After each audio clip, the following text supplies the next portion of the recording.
Hey everyone, today we are going to talk about inner pair effect. So it is predominantly observed in the lower elements of group 13 to 16 of periodic table. जैसे ये जो भी आपको highlighted elements दिख रहे हैं, thallium, lead और bismuth, तो ये दो ऑक्सीडेशन स्टेट्स एग्जिबिट करते हैं. एक तो हायर ऑक्सीडेशन स्टेट होगी और एक लोअर ऑक्सीडेशन स्टेट होगी. जो हायर ऑक्सीडेशन स्टेट होती है वो कब होगी? जब दोनों NS और NP इलेक्ट्रॉन्स होंगे वो पार्टिसिपेट करेंगे बॉन्डिंग में. यानी कि जितने ज़्यादा इलेक्ट्रॉन्स बॉन्डिंग में पार्टिसिपेट करेंगे उतने ज़्यादा इलेक्ट्रॉन्स लूज़ या गेन कर पाएगा कोई भी एलिमेंट, और वो उतनी ही ज़्यादा उसकी ऑक्सीडेशन स्टेट होगी, है ना. तो हायर ऑक्सीडेशन स्टेट कैसे आती है? जब दोनों NS और NP ऑर्बिटल्स पार्टिसिपेट करें बॉन्डिंग में.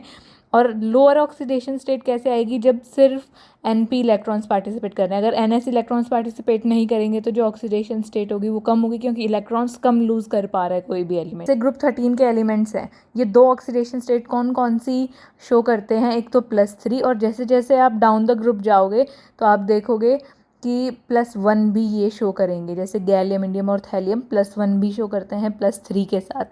और यहाँ पर ये होता है कि जैसे जैसे डाउन द ग्रुप जाओगे तो स्टेबिलिटी का जो ऑर्डर होगा लोअर ऑक्सीडेशन स्टेट के लिए वो ये होगा. ऐसे ही यहाँ पर ग्रुप 15 ग्रुप एलिमेंट्स में होता है. जैसे कि बिस्मथ है, ये सबसे ज़्यादा स्टेबल +3 ऑक्सीडेशन स्टेट को शो करेगा. अब ऐसा क्यों हो रहा है?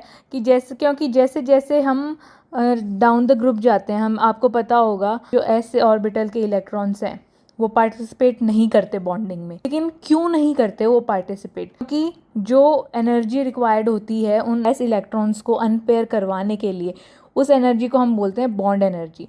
यानी कि जैसे कोई भी बॉन्ड ब्रेक होगा, वहाँ से जो एनर्जी रिलीज होती है वो यूज़ करता है वो एलिमेंट उस S इलेक्ट्रॉन्स को अनपेयर करवाने के लिए.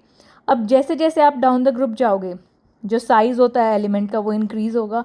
साइज़ इंक्रीज़ होने से बॉन्ड एनर्जी जो होती है वो डिक्रीज़ हो जाएगी, आपको पता होगा. तो बॉन्ड एनर्जी डिक्रीज़ होने की वजह से क्या होगा कि जो S इलेक्ट्रॉन्स हैं वो अनपेयर नहीं हो पाएंगे और वो बॉन्डिंग में पार्टिसिपेट नहीं करेंगे. तो ये होता है इनर्ट पेयर इफेक्ट. ठीक है, आई होप आपको समझ आया होगा. Thank you for watching.